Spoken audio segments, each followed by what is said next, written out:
When did you become the very thing you swore to destroy?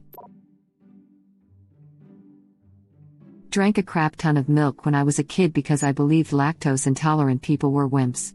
Lo and behold, I'll crap my pants if I have a glass of milk nowadays. When I vacuumed up a Lego and was like, I make video games and 95% of my career have been on consoles. Had to help out a team at work a few years back with a mobile game and they made me add in the bit where the pop-up comes up asking you to rate the game. I died a lot inside then. Much better than those dickheads adding ads with no close signs. I hope they get an ad too. Or when they know when you're going to be touching the screen in a specific area and they throw an ad right in there. Just in that perfect time where your brain has made the decision to move your finger and before your finger has hit the screen. That is a very specific hate that I can get behind. You know those adverts where two people yammer back and forth? I invented those. Homer immediately punches him in the face, chuckles, hey, happens all the time, you know what to do. When I got put in charge of people at work, I said I was going to be a cool boss. And then I realized that there's a lot more to it and OMFG these idiots are effing up and I have to answer for it. This hits home. Working from the bottom you make good friends and you all swear you won't be that dickhead who is the boss. Then you get promoted and become that dickhead.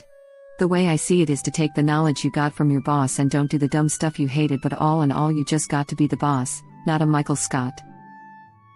I'll paste this here, replied to another comment but figured you might want to rethink seeing yourself as the dickhead.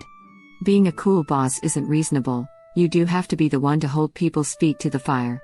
But you can be the fair, honest boss who actually gives a F about the people who work for you. I had 120 people working underneath me, and typically people saw me as a hard guy to work for and that I always had high expectations. But they also knew that I did not micromanage them, and that I knew each and every one of them personally and was able to better develop them as a result. As each of them move up over time in various other positions and places, I get emails, phone calls and messages thanking me for helping them see what right looks like. I myself merely modeled my behavior after those who were my supervisors, and I believe I was able to influence them to be actually effective leaders as a result. That's ultimately the legacy I live for, anyways. Whatever the work is, doesn't matter, because no matter how much money you make, life is ultimately about the legacy you are able to leave improving the lives of others, not about hitting the number one spot on some report card. If you take care of the people underneath you, you'll hit that number one spot as a side effect. Be that kind of boss. Me in my first supervisor role, F me, so this is why my old boss had such a temper. I hate to say it, but the biggest mistake I made as a young manager was not firing the bad employees sooner. Everyone goes into management thinking they'll be the cool boss who is empathetic and gives their team the mentoring they need to succeed. No employee left behind. Then you become a manager and realize that some employees just want to push the limits of how little they can work without getting fired. The worst part is that their teammates are the ones who suffer the most. The team has to pick up the slack of the guy in the corner who only really works 2 hours per day. Eventually, the good team members leave because they're sick of doing an extra hour of work every day to make up for the slackers. So if someone consistently ignores warnings, fails to improve, causes drama, or makes work worse for everyone else, it's best to just remove them. It sucks to fire people, but it's better than losing everyone else. I think the difference between a good boss and a bad boss is misunderstood. A good boss identifies the issue and communicates the issue to the subordinate. They allow the subordinate to offer an explanation, new angle, or solution. See the Crucial Confrontations book. A good boss allows their employees to work.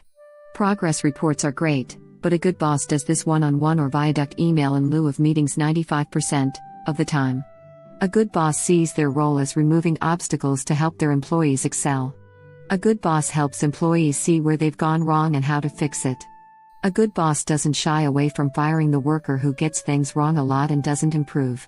Even if they are the nicest, bring cupcakes, and have sob story. A good boss recognizes that a toxic person who causes drama cannot make up for the wasted time and energy by their own productivity. A good boss knows that their employees have the best information as to where inefficiencies and issues are. A good boss listens to employees. A good boss knows when changes need to be made, and when they can't, A good boss explains why.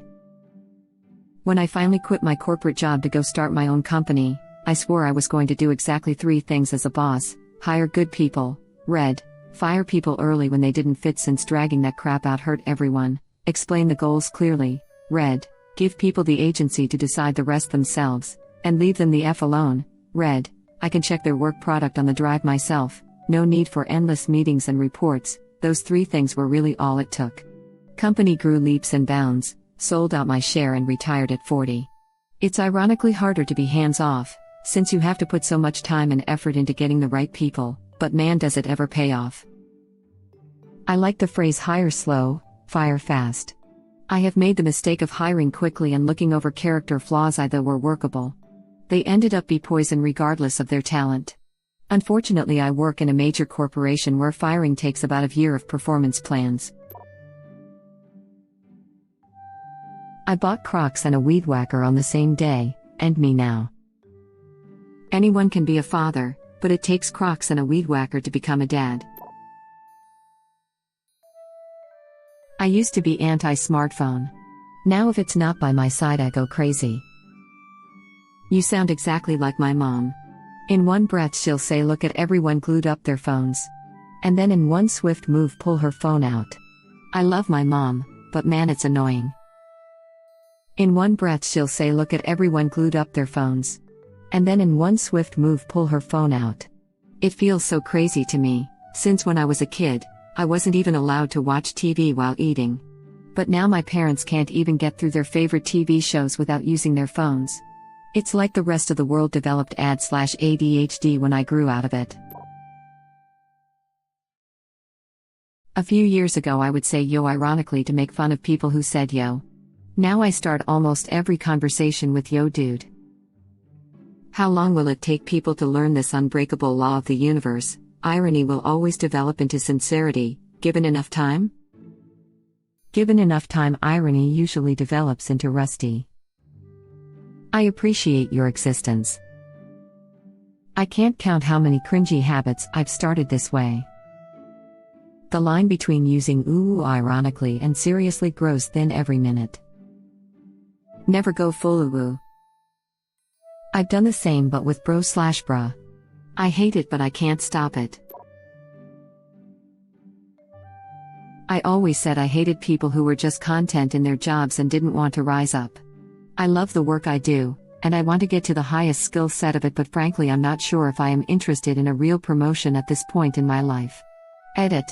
I see a lot of questions asking why I would hate people for being happy. Younger me was selfish and didn't understand happiness in a job, only money. In my previous career I practically killed myself to get and work at management level, burned out at 25 even though I was passionate about the work. Now I'm in a new field and truly enjoy all of the work I do. And I get it.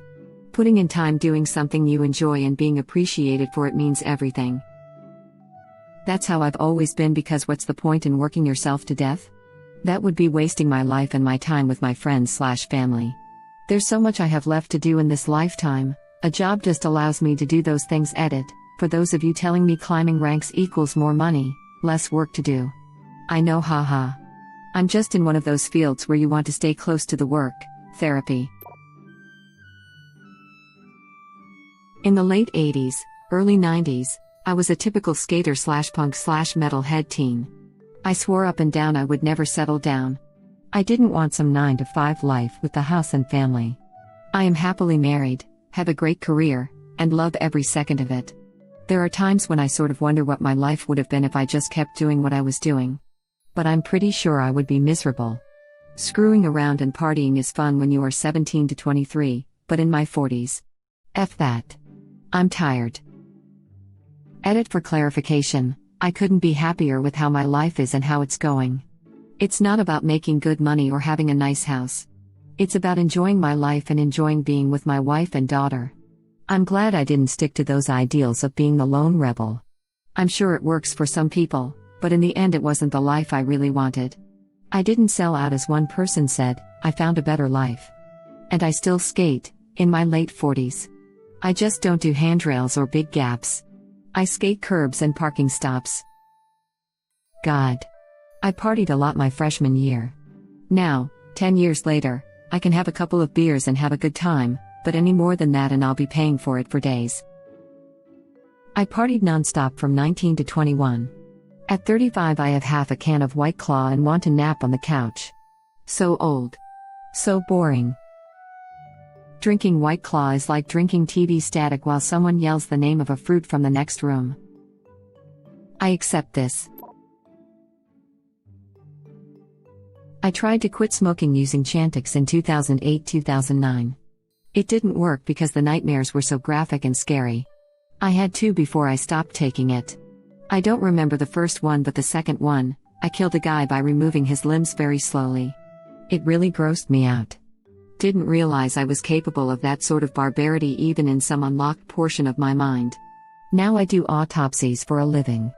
It's weird that elements of my absolute worst nightmare is part of my day-to-day.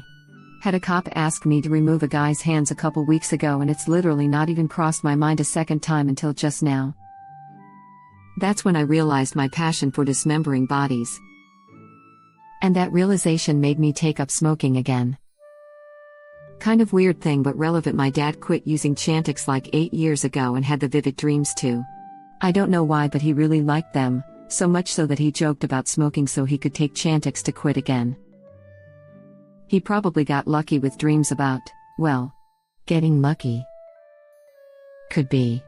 He said there were a lot of realistic zombie survival dreams and other apocalypses. He apparently felt like a movie protagonist. But I was a kid so he wouldn't tell me your theory, smiley face. This reminds me of when I quit taking Ambien. I also had super realistic, sometimes really grisly, zombie survival dreams for about 3 weeks after. It was so cool, I understand why he misses it. Had a cop ask me to remove a guy's hands a couple weeks ago. Autopsy or interrogation? That's not what hands up means. Hands off. This is what DJs mean when they say put your hands in the air. A little from column A, a little from column B. Why did he ask you to remove his hands? So they could take them to a specific lab, usually for identification purposes. It's a lot easier just to take some hands and put them in a box, rather than cart around a body. True. So if they figure out who he is, and his family wants a funeral, you put them back? I'll just put them back in the body bag. Presumably, the funeral home sews them back on and covers it up so it doesn't look weird. I only know my end of things though. Maybe some funeral home folks might know a little more. If they got to take my hands, I want the funeral home to replace them with those funny little plastic hands that everyone had a few years back. Or big novelty foam finger. The day I told my daughter she can't have ice cream for breakfast. Similarly, the first time I answered the 5 millionth question why was because I said so. It just came out uncontrollably, I didn't know how to stop it.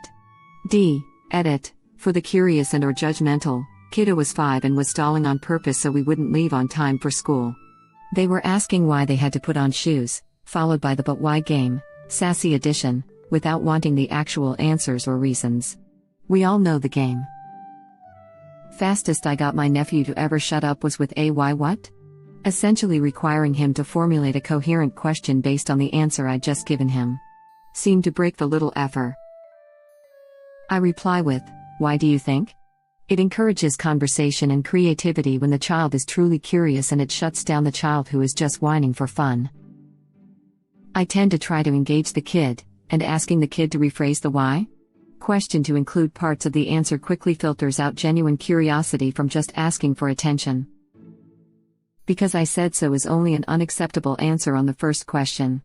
If you've explained why and the kid still doesn't stop asking, all bets are off. But you can definitely do ice cream for dinner. Ice cream and a can of fruit cocktail is my go-to dinner if I'm getting over a flu and haven't been eating much. This reminds me of the whole no cold food because you are sick / you'll get sick stick my parents used to say. Which is absolutely completely false, by the way. I want it for breakfast. She cried with distress, I want it, I need it, and you have to say yes. But sadly she watched as he just shook his head. It isn't for breakfast. It's dinner, he said. Thank you for watching. Please subscribe to be the first to know about Red Rabbit Reader's new videos. If you like our videos, please like them on YouTube and share them with your friends. We welcome your comments below. Press to start another of our videos.